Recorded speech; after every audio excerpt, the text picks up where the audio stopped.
Good evening. I'm Javita Hill. I'm the Executive Director of the Philadelphia Commission for Women and the Office of Engagement for Women. Thank you for joining us this evening in the fourth installment of our virtual series, Your Voice, Your Power, Your Vote, Making Democracy Work. Registration information on attending future programs in this series are in the chat. For those of you who are not familiar with the Philadelphia Commission for Women, we were established by unanimous ballot referendum, in 2015. We were charged with promoting public policy recommendations to the mayor, city council, and the city's decision makers on issues of gender equity and social justice.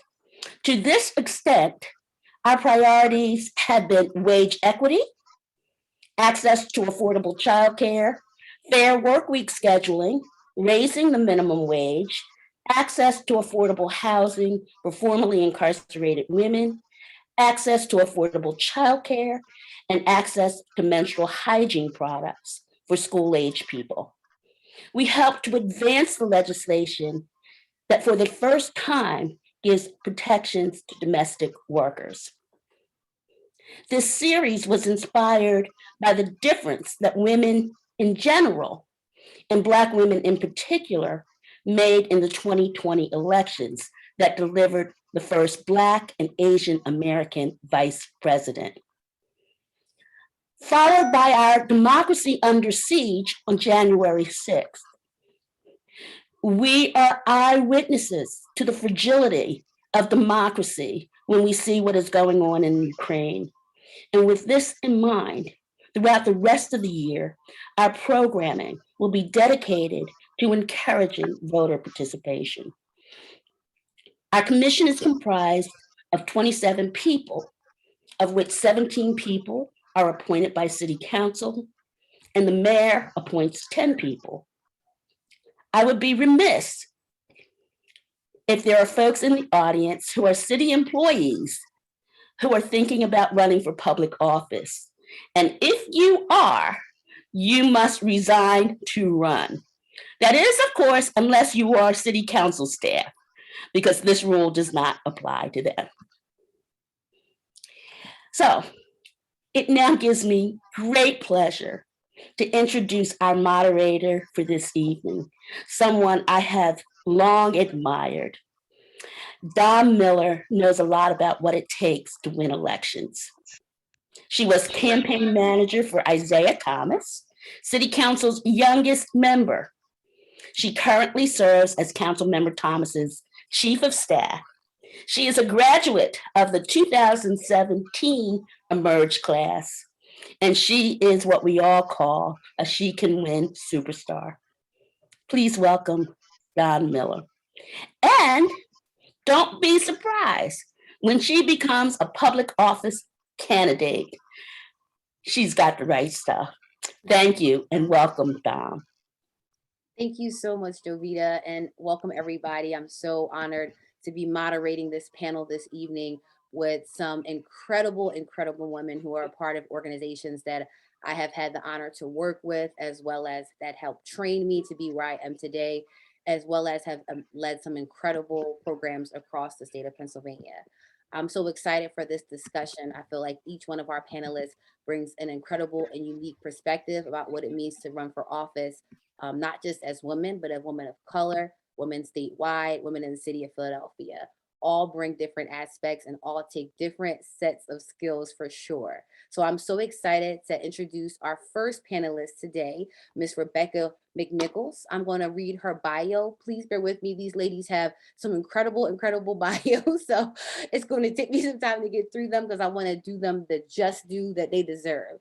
So we have Ms. Rebecca McNichol. She is the executive director for Emerge PA. Throughout her 18-year-long career, Rebecca has managed political campaigns, ran a super PAC, and built a statewide advocacy coalition in order to create lasting progressive power.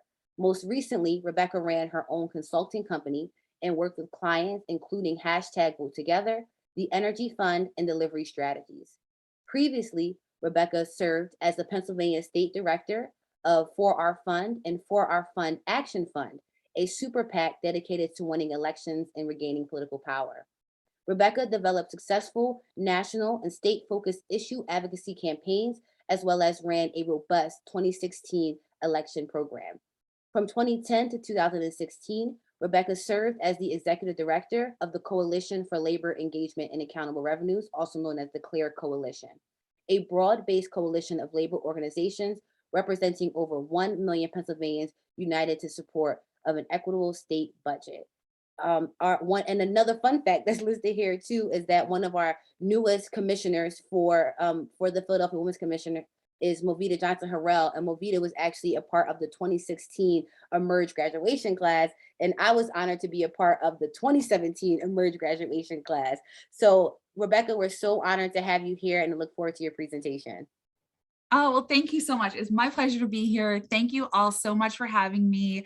I do have a very quick little presentation I wanted to pull up, mostly just to keep me on track. And I want to just tell you a little bit about, we run a program sometimes called Thinking About Running, and this is again, like where to start. So I just kind of want to go over some of that, but leave a lot of time for question and answer and discussion. So hopefully this works. Okay, can you see? Dom, can you see the screen? Okay, perfect. So first, again, I just wanted to thank you all so much for joining this call. You all are the key to our democracy and the key to, again, making our country work and serving all of us. So a little bit about Emerge. Again, we have the absolute most amazing alum from our program, and our organization is designed to help recruit women to run for office, and we run an intense 6-month-long training program, and we really focus on making sure that our elected officials are more reflective of the people that they serve, and we believe that that's absolutely key, especially in Pennsylvania, where we all are. So again, real brief, we started in at the very end of 2015. We run an intense 6-month-long class. And then we also do smaller trainings like Ready to Run and trainings for people that are thinking about running for office. And so that's what I'm going to give you a little taste of today. But to find more, you can always go to our website, share my information, reach out to me. So this is a real brief overview, some just basic tools about when you're thinking of running, where to start. And we kind of break it down into 3 sections. The first is finding your why. The second is which office you're thinking about running for. And third is building a path. So real quick, we really spend a lot of time in Emerge talking about centering your campaign on your why, and really taking time, ideally again, before you jump in, to really think about why you want to run, taking some time to write that down so you can go back to it and look at it when you really need to recenter. And really everything starts with that why, and that should be absolutely clear to your team and to your vision for when you're running for office. And some ways to think about that why, or where to think.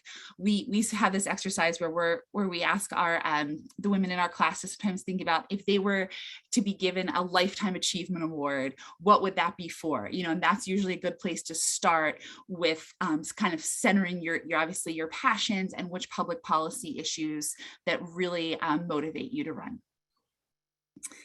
When we talk about starting out where to run, this can be a very overwhelming piece. And this is something that we spend a lot of time also, going through. Each candidate has to find their own path. And part of that is that there are so many offices to run for, right? So this is sort of a list, but to help kind of narrow down and to start thinking about, especially for your first time running, some questions that we really suggest that you take some time to think about are, where are you thinking of moving? Are you, in a permanent place? Your constituencies will be your boss. So, do you share the same values? Is the person currently representing you sharing those values? And also, and again, I know I'm going through this pretty quick, but it's because we have such great speakers, is to really think about when you should run. And these are really the questions that I think each candidate should spend, a lot of time on thinking about, politically.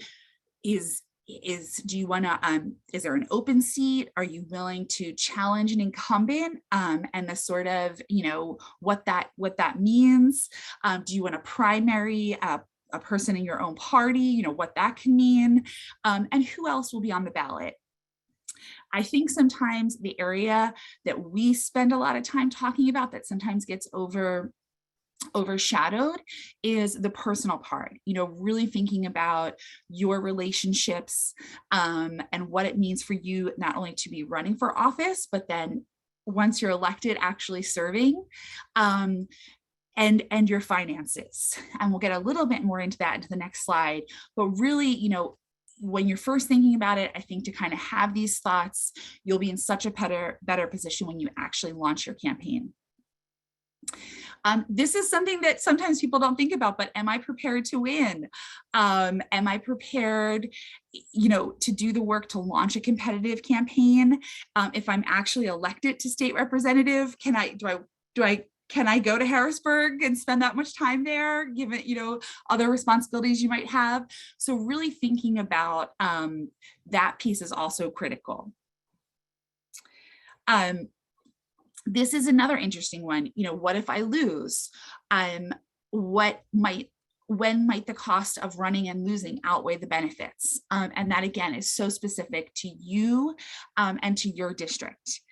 I think the piece that we emphasize so much is that oftentimes candidates have to run multiple times to win, and plenty of successful politicians have run and lost. And so sometimes running 2 to 3 times is part of what it takes to get there, especially if you're going against an incumbent. But that is basically how our system is structured at this point. So just kind of thinking about these pieces, I think will really, again, position you for success. The piece I wanted to spend the kind of most time on in my presentation is the next part, which is the building your path. And again, I know I'm going through this fast, but it's just so we have time for all of your questions and our incredible panel. So this is sort of a joke we always say to our class, what would you need to be 100% ready to run? And the reality is that this is the truth, is that you're never going to be 100% ready to run. No one is. And so it's really finding that time that works for you and for your community, your family, and the office, and then understanding that a lot of running for office is taking the plunge. You're never going to be 100% ready. So just keep that in your mind as you decide to run. And again, that's no one's 100% ready. There are things you can do to prepare yourself. So this slide, I really, this is, I think, the heart or the takeaway is of my presentation, is where you can really start preparing yourself to run for office. So number one, and again, this is often overlooked by a lot of political professionals when they're talking to you, but really your personal relationships, preparing those closest to you for the reality of running. Do you have their support? Talking about what running for office means, the time commitments, and what that looks like. And I think the more you can have those conversations and manage expectations, the better it will be for your personal relationships and for your family. Caregiving. If you're taking care of children, or if you're taking care of adult family members, are there other people that can step up? What that looks like, really having those conversations in advance will help you be the best candidate you can be. Finances. This is a piece, really thinking through your jobs kind of connected to the next situation. Can you take time off? Can you have a flexible schedule? Can you work that out in your current job? If not, is there another job that that you could do that would have a more flexible schedule for running for office. And just really thinking about that and getting creative and talking to people for their advice. I found that really helpful in the Emerge network. You know, the advice that particularly women have given when how they've managed and how when they're running for office has been so crucial, and really can help you, again, start thinking about it. Oh, the last one, skeletons. So again, everyone has something, but you need to know, and you need to know that things will come out, and a way to, if there's a way to frame it in a positive, and you know, you got to make sure that you know, and your team knows, and you're prepared for that. This next slide, I think, is the other key takeaway, which is just how to prepare. And so, you know, I always say one of the best things you can do if you're thinking about running for office is to volunteer in the election cycle to help other candidates. And so 2022 is a great opportunity. There's obviously, you know, a whole ton of races from the Senate and the governor and state reps, you know, all the way down, because when you volunteer on a campaign and you get involved, you really see firsthand what it takes. And you're also building your network and meeting volunteers and really seeing the ins and the outs of it. So I think that's a huge step right there. And kind of tied to that is gaining the skills. You know, two areas that we always hear that women are particularly, you know, nervous about are fundraising and public speaking. And so while you're preparing, especially if you're volunteering on another, you know, incredible person's race who you really believe in and have passion in, it is great to practice these skills before you're doing it yourself. So for a lot of women, my advice is, you know, if you're really nervous about fundraising, volunteer and join a committee to help host a fundraiser for somebody that you believe in, or a cause that you believe in, because you'll start using those skills, and you'll start understanding that it's actually not that frightening, and you can do it, and it's empowering. Same thing with public speaking. The more you get out there, the more you practice, the more comfortable you're going to be. So again, I think as you're thinking about running, taking the skills that you maybe feel, again, most intimidated by, and starting to practice them in advance will really position you for success. And I do want to just add one other point here, practice resilience. I mean, I think, again, after 2 years of COVID, we're in our third.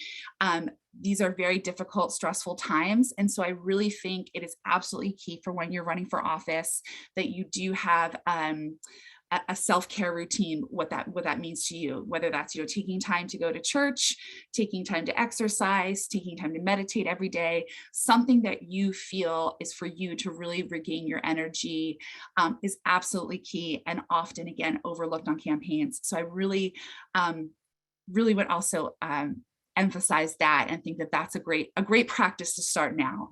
And again, it's whatever makes you feel good and fills your cup back up, that you should put in your schedule. So I'm gonna stop there. Let me see if I can stop sharing and turn it back to Dom.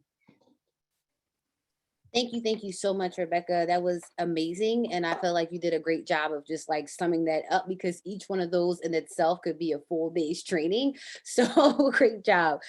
So before we can go into asking questions of Rebecca and her detailed presentation, I actually want to bring in our next panelist, because she has a tight window, as most people who serve the city of Philadelphia do, member Helen Gym.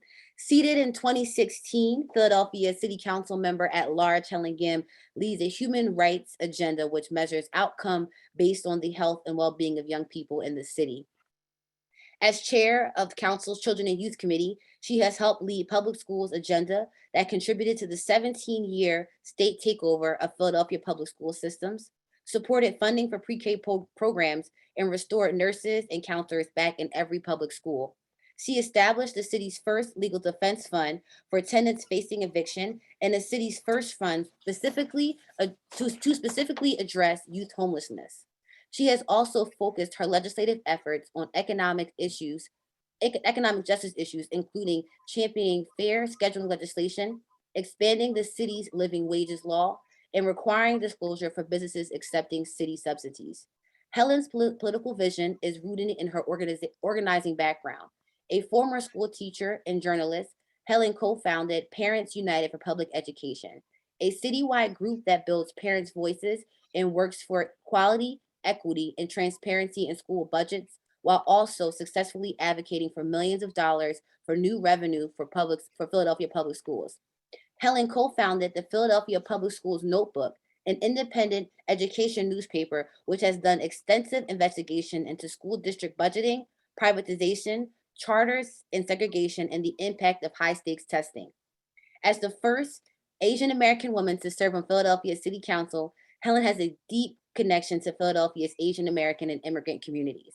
She has led prominent campaigns, including successful opposition to proposed stadiums and casinos in Philadelphia's Chinatown, winning a federal civil rights settlement requiring schools to address bullying and racial harassment, and campaigns against the inhumane detention and deportation of immigration. Councilmember Gym, we are so happy to have you today. I'm so happy to see you, Dom. Thank you so much. So before we get into questions, I would love for you to, address the audience and, give us your couple minute spiel about running for office and what it means to run for office as a woman of color in the city. Yeah, well, first of all, thank you very much. And good evening, everybody. First of all, I want to thank Rebecca for that great presentation. I felt like I had kind of another like rejuvenating reminder of what we're doing and why. And I'm thrilled to see so many incredible women who are on the call today, some of whom are holding incredibly important positions or have held them in the city of Philadelphia, and may yourselves be considering a run for office. So I hope anything that I share, if you want to ever reach out to me personally through email or anything like that, I'll put my email in the chat, and please feel free to reach out, because I think this dialogue matters a lot to continue a community of women supporting one another and pulling together. So really quickly, I come out of 20 years of organizing in many communities that had long been pushed to the margins of politics. And I will say that for a really long time, I did not see politics as a place of power and strength. For a lot of the communities that I come out of, we instead have to build our own strengths and our own assets. One of the things that I feel that communities, especially ones long marginalized and women in particular, is that we're so often told about who we're not and what we can't be and where we're not welcomed into, that we don't spend enough time on untapping our potential, understanding our strengths, and then unlocking a creative, powerful force that can go out and remake the world. I actually think many women do this all the time. I mean, every single morning we wake up, we pick up the tools, and we go out and we fix this world. We go out and fix it for young people. We go out and fix it for institutions and for communities and neighborhoods. This work is long undervalued. It's definitely underpaid, but I don't think it should ever be underestimated in terms of its political path. And I hope that a little bit of what I've done, as I said, I spend a lot of time in Asian American immigrant and public education communities. We organized fiercely around issues, and we built out on occasion broad-based, multiracial, community-driven campaigns for long-term change. And we always supported growing leadership within these movements. My path into political office had a lot to do with many of these communities, most of which were matriarchal and women-led, moving ourselves from the margins of political dialogue right into the heart of it. So, for example, the education community that I came out of was built around a lot of teachers and public school parents, youth, and communities taking on probably one of the most inequitable racist systems that had created, in Pennsylvania, the largest funding gap between the poorest and wealthiest school districts. But we made sure that ending this inequity became kind of a political litmus test for anybody who came before us. And so when I ended up running for office, late in my life, the #1 polling issue of voters was public education and its relationship to the future of the city of Philadelphia. And this was not by accident. This was actually because of the work of communities which I had long been part of, which propelled me into office. And then building a little bit very quickly on what Rebecca said was like, you know, politics is this, I mean, elections are a crazy moment when an individual meets a political office and a political moment. And I think she said it perfectly. Those three things don't always come together. So there are amazing elected officials or amazing candidates who run and that political moment just isn't there. Or there are amazing political moments, but that office just isn't like quite right. But you know, when you have a chance, sometimes those things all come together. And at least for me, I think it took a long time to decide that political office was something where not just that I saw as an opportunity, but a place from which I felt like people could become more powerful. Not that we would like, you know, kind of like get consumed or brought in or compromised, but actually that power could change if we were part of it. So unfortunately, the thing that really propelled us was outrage. Outrage over an austerity budget, $1 billion taken out of a public education budget back in 2013 that resulted in the closure of 30 public schools and the loss of thousands of staff members out of our public schools. You know, we suffered because 3 children died in schools without school nurses. And it felt like, you know, it felt like things were just overwhelming. And then we remembered what our strengths were, that in fact, we had 1,000 people that could fill the streets of our city demanding a voice for public education, public schools, and for the people. And that there were unelected individuals who were struggling to hang on to even a semblance of explanation or defense for what was ultimately inhumane and indefensible. So, you know, I think that in 2015, we had a chance to sweep through the municipal elections. It's something we had been talking about. In fact, the year before, we had taken out that one-term governor who was the face of those horrible billion-dollar budget cuts. And it was time to finish things by making sure that we had a municipality that would do it. I'm a big believer in local politics. I feel like it is the very nexus of where you can see immediate change, concrete solutions, and be as connected to the people. So, you know, you can put whoever you want into the U.S. Attorney General's office. It matters to have a district attorney who really delivers the public safety justice message that we need in our city. And you can have whoever you want to have as the U.S. Secretary of Education, but it matters to have a city council in the absence of an elected school board who can hold accountable a school system that we can all believe in. And then lastly, I'll say that, you know, I am inspired by a wave of individuals at the time back in 2015 who had swept into office on a municipal agenda. The late Chokwe Lumumba from Jackson, Mississippi, Ada Colau in Barcelona, Spain. You know, there were individuals who, Chuy Garcia was running for mayor of Chicago at the time. You know, these are transformative individuals who are trying to show that a municipal agenda could be a transformative one. And so I think that was really my path. And ever since then, I've tried to live up to that, to show people that when you step into office, things actually do change. And I hope if there's anything that I've done, it's been to change sort of the game on how we think about political possibilities and the responsibilities once you get into office. Thank you so much, Member Gym. And I know that we don't have you for the longest time this evening, so I do want to ask you one follow-up question before you hop off.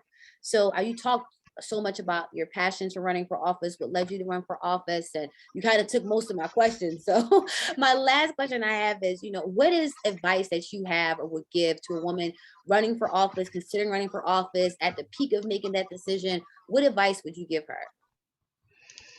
Yeah, so, you know, there's a couple of things. And I think, you know, Dom, probably you and I should get lunch sometime and share these out too. But, you know, there is a lot about being a woman. I mean, like I said, I came out of community-based movements that were deeply matriarchal. And I think the thing that really struck me, because I'm very used to race as a dialogue, so I was very cognizant about race and being prepared to have conversations about race. I will tell you on a very clear level, I was really shocked by the amount of misogyny, patriarchy, and like dumbing down of things when I became a woman running for office. That came from not just people external to my community, but people within my community. And I know every woman of color who is on here who will say the same thing, that like the amount of, you know, the pushing away and the denials that are your possibilities come very strong. And so if there's one piece of thinking about a woman running for office, and really anybody running for office, is that famous Michelle Obama quote, which is that politics doesn't make you into somebody new. It just reveals who you truly are. And you really do need to know who you are, why you're doing this. And you know, when Rebecca said, write it down, remember it, like remember why you're here, who you're for, and continue to surround yourself with you, because there'll be a lot of people who say the same. Now, you know, I remember very clearly when I came in, there was a political operative who sat me down when I first ran for was first considering a run for city council, who told me that if I ran, I would take out the only at-large woman running for office, which was at the time Blondell Reynolds Brown, and that I was a direct threat to her. And I said that he was ridiculous, and that's just another example of how women get pitted against one another by men, and that in fact now there's not just you know, one woman who holds the council at large seat, but three of us who do, and that number will continue to grow. And so I think it was really important for women to remember that. The second thing is that elections are crazy, like overwhelming affairs, you know, and they are unpredictable, highly personal experiences.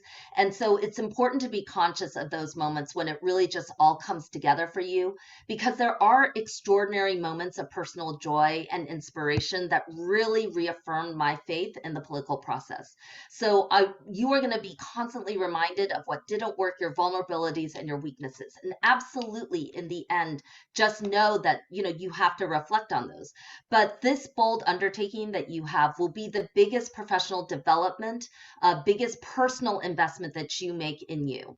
And so no matter what comes out at the end of it, it's important to value yourself through the campaign. It's not about the outcome, which is absolutely unpredictable. I would ask candidates to consider what they want to be remembered for and how that message inspires people to make change in themselves.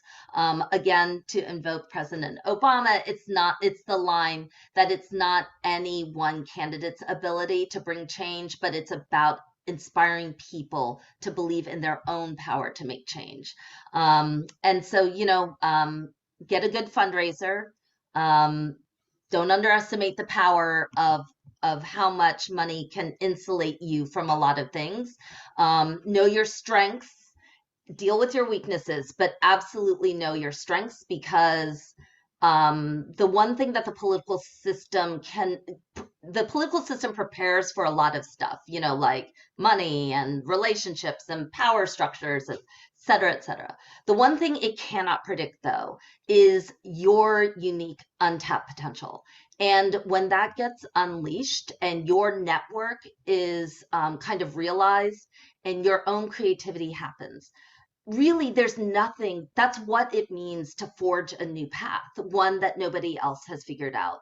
So there is no easy answer. It's only you knowing yourself, investing in yourself, and surrounding yourself with people who can help you unlock your potential as well as theirs.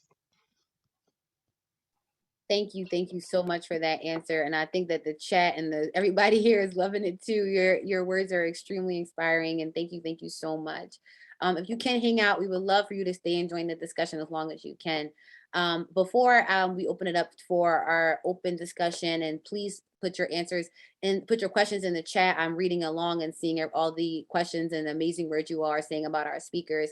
I'm really excited to bring up our final panelist for today, someone who is near and dear to my heart, someone who basically set the path for me to even be where I am today. One of my mentors, one of my good sisters in this space, Miss Jasmine Sessoms. Jasmine Sessoms is the founder of She Can Win and also the Senior Vice President of Corporate Affairs at Hilco Redevelopment Partners. Jasmine Sessoms joined HRP in July 2020 as the Vice President of Corporate Affairs in the Philadelphia office. Jasmine oversees the company's and community's government outreach as HRP executes its plan to clean up and transform the former PS refinery site into a state-of-the-art multi-module logistics campus. In addition, Jasmine worked as a managing executive director for the Fund for Philadelphia, where she provided. Man, why are you reading all this? Ain't I got time for this. This is what they gave me. Uh-uh. I gotta finish it. Let me get through it. So, as well as the Fund for Philadelphia, where she provided leadership in addressing philanthropic priorities for the mayor of Philadelphia. Jasmine also founded one of the first Black woman-led fundraising firms in the city of Philadelphia, J&S Strategies, where I was proud and honored to be her staffer and her co-partner in that endeavor. And Jasmine is also an incredible leader who throughout the pandemic with She Can Win started an incredible fund for Black women businesses, and we're able to offer funds and support for women who are running businesses in the city of Philadelphia. I will stop right there because I know you'll yell at me if I continue to go. Jasmine, don't blame Dom. You know it's him. I'll take the weight. It's my fault because I wanted you to get your due. Thank you. Pleasure. My pleasure. Hey, Dom, I got my She Can Win mug for you. I love it. So we got to keep the gear out. So before we go into our questions, Jasmine, can you just kind of give a quick top line about what you would say to ladies running for office and some considerations they should make when they're thinking about running for office? And from you, I would love if you can particularly talk about what it means to run as a Black woman. Sure. And if my kids are in the background, forgive me. So what would I say to women running for office? Do it. There is nothing that should stop you from running for office. Get a good support system, but do it. You know, typically you got to ask a woman 9 and 10 times. So I am asking everybody within the sound of my voice, please run for office. Please run for office and please run for office. Some things that you need to consider, especially as a woman, is a little bit different than men, right? We got these kids, hubbies, all of these extra responsibilities. So start thinking about your time management. Most certainly have a plan. I heard the councilwoman say, write it down. That is so true, because if it's not written down, it doesn't exist, right? And I really think that you have to have the passion. It is not an easy road to run for office. I have never ran for anything and I never will. My temperament is not good for that, but I am definitely the behind the scenes person. But if you are going to run for office, one, give yourself a little bit of grace. I see women beat themselves up if they have a bad call time or didn't knock enough doors. We are so hard on ourselves. It is something that men just don't even think about. You know, you do not have to be perfect when you run for office, right? We are, as women, we want to check every box. Men, they could check 2 and be like, yeah, I'm qualified for this. I'm going. Women, we want to be perfect, qualified, check every single box and be prepared. And also get your support system. You're going to need somebody to pick up them babies when you're going for endorsement meeting. You're going to need someone to cook your dinner for you. So make sure that your support system is going to be there for you and ready to jump in when need be. Thank you. Thank you so much for that, Jasmine. Rebecca, are you still with us? Are you still here, Rebecca? Awesome. Yes. Great. Yes. So, and that was incredible. I love it. Totally agree with all that. So we have all of our lovely panelists back. So now I'm going to just open up the floor for questions. And, you know, again, ladies, please, if participants, if you're watching, I see there are 70 people here. So please continue to ask questions throughout this conversation, because our panelists are here and they have a wide range of experience that can also act and answer a lot of awesome questions. So I'm just going to put this first question, you know, out to the group. Can you each, share a barrier, a major barrier that you feel is in place for women to run for office? I think we talked about some top line things, lifestyle things, but can you give us some concrete barriers that you think that women, go through when they are considering running for office or when they actually decide to take that plunge? Yeah, I'll jump in. I'll give Rebecca and the council member a chance to breathe because I know you guys been talking. First and foremost, as women of color, we face a totally different barrier than just women, right? So money, I was a fundraiser. So money is always a barrier, and money is always a thing that kind of make you hesitate, because we are not the traditional patriarch of white older men that have that network of money that will just rain down, right? So sometimes that barrier is like, oh, I don't know how to raise money. I literally am just talking to a candidate on Sunday about raising money because she's nervous to call her family members to even ask for money. She is intimidated to ask her network for money, and she is running out of money for her campaign. And, you just got to be a cheerleader for them at that point and just say, sis, go ahead. She didn't even ask me for money. I'm one of her closest friends. So it's one of those things of really retraining your brain that it is okay to ask and never be afraid to hear no. People tell me no all day long. I'm fine with that. Never be afraid to hear no. It is okay, because for every no you get, you might get a yes. And dream big, right? Don't ask for maybe $50 or $75. If you feel like someone can give you even more, shoot for the moon. It is okay. Be bold and unapologetic as a woman. And sometimes we don't want to do that. We want to stay in the box and be polite and be kind. No, go bold, go big. If you are a woman, especially a woman of color, be unapologetic about it. I love that. That should be actually the title of this, be unapologetic about running. So actually somebody asked in the chat, and this might be a follow-up question for you, Jasmine. I'm gonna throw this to you, fundraiser. So how much money is good for starting to run a campaign? How much money do they need? Child, they should ask you. You was a better fundraiser than I ever was. It depends on the office, right? For a city council race in a district, it's going to cost one thing. For an at-large like the council member here, it's going to cost another. I mean, she's a wonderful fundraiser. So, if it's a congressional race, so if you tell me the office, I can give you kind of the range. Yeah. But it really does depend. It does depend. And, I think one of the things, first of all, Jasmine, it's so great to see you. Thank you so much, and your incredible work at She Can Win. So, I do think that, money was my biggest fear, for sure, when I got into office. It just made me kind of sick to my stomach about it. And by the way, may I just say, it's because I have immigrant parents, and my immigrant mom was like, why are you always asking me for money? You're so poor. You can't take care of yourself. So I don't know, no one wants an immigrant parent to be the first person you ask for. So just, take that off your thing. So, but for everybody else, it is really hard. Many of us though I'm going to guess just by looking really quickly through some of the participant lists, I know some of you, and you are in fields where you ask for money. You do it because you're a part of nonprofits, you ask for organizations. One of the things that goes through your head is I would call people up and I, ask people for money. And there's two things. One, and everybody knows this, there are people who give money. Money has nothing to do with wealth. Donating has nothing to do with wealth. Donating is a mindset. It's not a wealth basis. People with very little money can actually give a ton, because many of us know those people, right? They give literally everything they have because they believe in you, or they believe in something that you're doing, or because they love something. So you don't actually know until you ask. And then the second thing is that you really do. Money is the one thing that I try to tell people: separate yourself. You're not asking for it so that you can go on vacation someplace. You're not asking for it because you're trying to self-aggrandize. You are driving a vision. You are carrying a community with you. You are not about yourself. You are carrying a belief that you have worked for all your life, that you have a relationship with this individual. That's why you're picking up the phone to call them.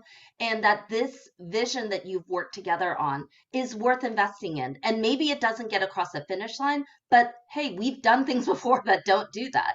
And you know, you ask people to give as much as they can, something that is significant to them because you're significant to them, because this issue is significant to them.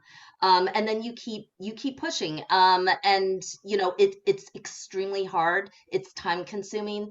But I will also say again, it's also a science. At some point, you will start to hit a number where the amount of hours you put in will reap a certain amount that you get back, and it'll be a formula, and you will in your head realize the more time I spend, the more money I raise. The less time I spend, the less money I raise. It's just a reality. It's not that I don't know the right people, or everybody is like ignoring me, or I'm, you know, too anxious about it. It's a matter of time and investment. So it's a discipline.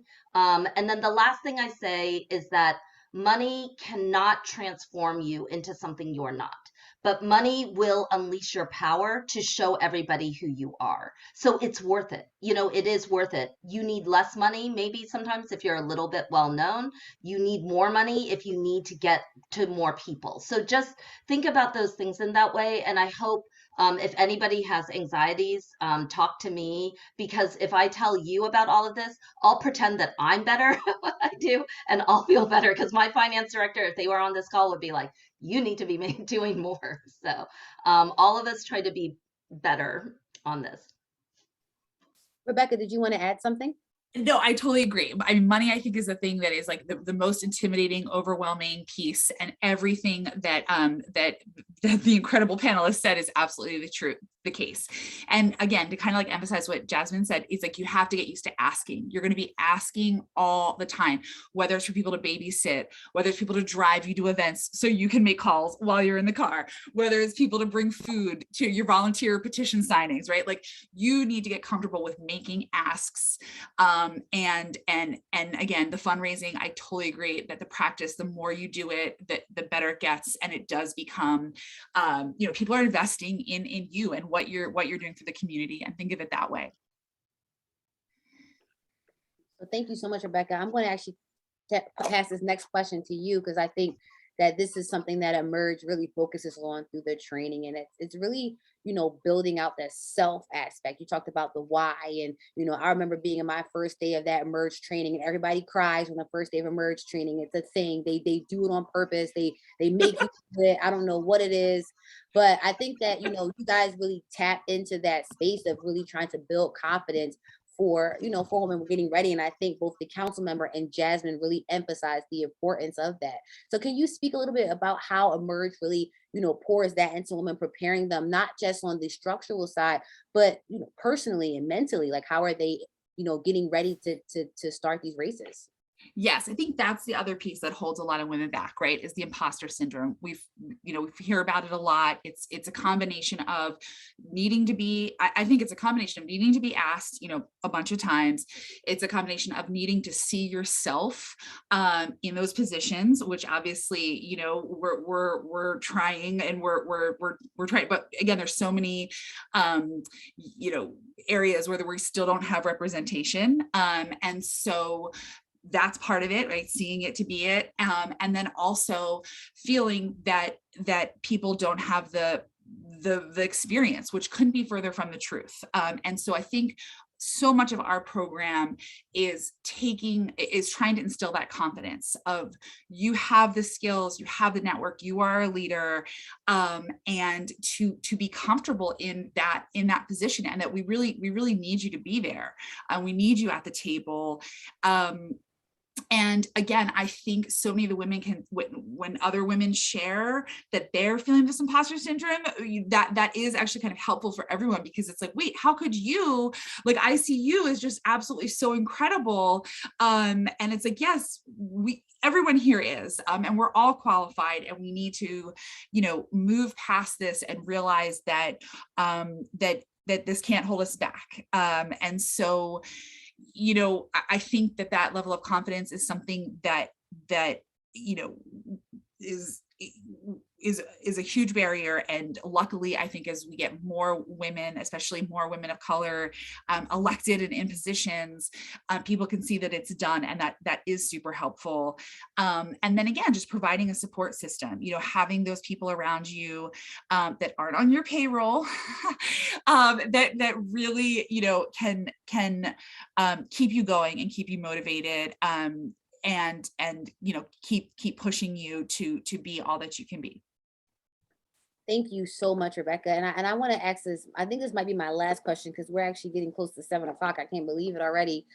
This has been such a great panel so far. But I think that as women running for office who run campaigns, we're always coming from a space of being a non-traditional candidate, right? And all of us, as you heard from their bios and heard from, our each individual bio, we've been successful being those non-traditional candidates. So if you could each, share an aspect or something that you felt like that you needed or had or contributed to, your success as a non-traditional candidate, and what are some of the things that the participants on this call should think about? Because, I imagine they themselves will be considered non-traditional candidates because they may not be white men running for office. So what are some of those pieces that you felt like you had that made you successful as a non-traditional candidate or non-traditional campaign manager, or however you want to spin it? Councilmember Gim, do you want to start? Yeah, I think it's like what I talked about early on. When you are a first-time candidate or you're representing a community that isn't often seen in politics, the hard thing is that you have to create those strength networks around you, the things that are unusual, tapping into an issue that's long been marginalized, but a lot of people experience. So public schools, for example, teaching and the practice of being a parent speaks to a lot of people. And I think that what I might have lacked in kind of political relationship building, I kind of made up for on the community organizing front. So I was used to speaking in front of big audiences and a lot of people. That was my bread and butter. I had 2 minutes to go in front of people at a rally and tell them that this thing that I was talking about was worth listening to for 2 minutes, that it was interesting and it would get people fired up and interested. And if you have a chance, I hope that you learn how to put something into 2 minutes. People call it an elevator speech, but I'm not sure that that's what it would be, because it's a lot about who you are. But I think it's like why you run in 2 minutes, like what's worth fighting for in 2 minutes. Because if you can motivate people in 2 minutes to pay attention, to sit up a little bit more, to like perk up after 20 people have gone before you, you're tapping into something that is extremely powerful and is a skill set. And then, again, like the things that I had were deeply undervalued in the political space. But then when I became a political candidate, became an incredible asset. Having multilingual communities around you is an asset. Having connections with a lot of youth is an asset. Having teachers at schools, when every single school is a polling location, is an asset. So it was reminding yourself that these things that get undervalued by a patriarchal, misogynistic, white supremacist society can actually be hidden strengths. And you just have to believe and untap that power and spend some time investing in it. Jasmine, how about you? You've not only, been in this space, you've helped get so many non-traditional candidates across the finish line. Well, I'm trying to think back, you're taking me back, but I think I was a non-traditional campaign person because nobody really saw me coming, right? I used to run a really large corporate foundation. I was very deep in philanthropy. People only knew me for giving out philanthropic dollars, and nobody knew, like, I'm sitting in my basement training these women to run for office. And, it was only until, no party really liked me, or nor like they didn't really get me. So I couldn't fit in on either side. And it wasn't until Mayor Street said, do it anyway. Cause I was kind of like, well, this isn't for me. You know, I want to help, but I don't know how to help. And Mayor Street was like, you have something, keep going. So I just kept going and going and going. And I never really asked for anybody's validation from what I can remember. But the more we trained and the more our candidates started to win, the more people started to notice. Now you can't really go unnoticed what she can win, but you know, neither here nor there. But I think when we first started, nobody saw us coming. We had a very specific niche. Get more women of color elected. That's the end of it. Train more women, the end. And I stuck to that mission for 9 years. I didn't deviate from it. I didn't let the noise kind of distract me. I knew I wanted to see more women that looked like me in office, more women that reflected Pennsylvania in office. So no one really saw me coming. And I like the non-traditional candidate, right? I don't want the, you know, the buttoned up established candidate. Give me the lady that's knocking on doors, or to the council members' point, the organizer, those that just want to see a change in their community, but don't necessarily have the tools to open the door that or move the curtain behind the veil, right? I wanted to be the person that could help them because nobody else was paying attention to them. So much like me, I like the underdogs. Let me show you how it's done and we'll win together. And together, you know, when you get those kind of people, specifically women in office, is better for our city, is better for our state, is better for our country. And look, I got 2 little girls. I need Philadelphia and Pennsylvania to be much better for J&J. So we got to keep electing good women.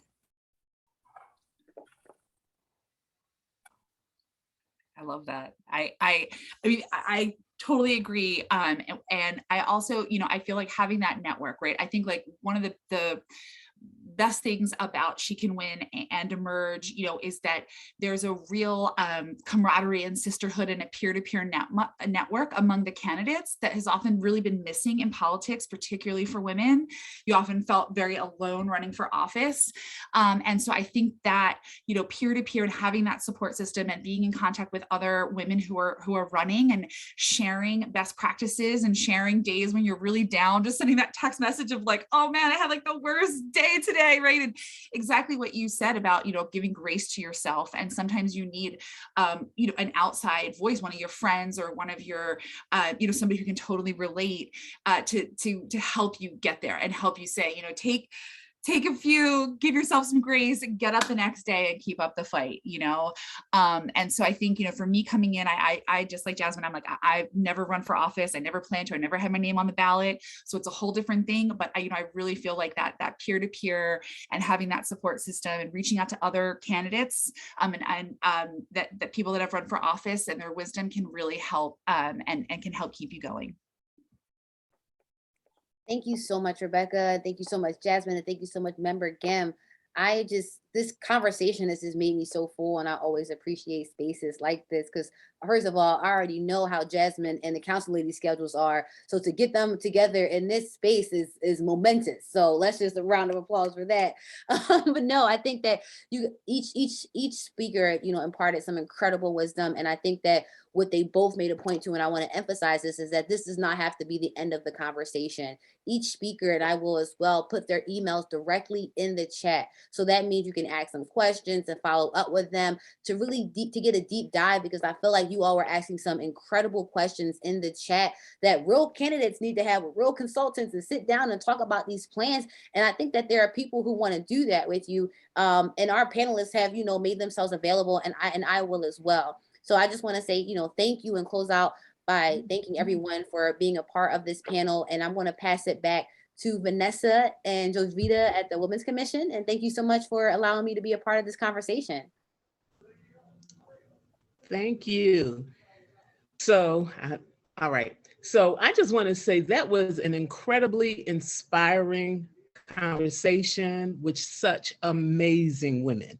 I mean, this is a conversation that women definitely need to have, because we all have the skills, y'all, to run for office and be effective. Okay.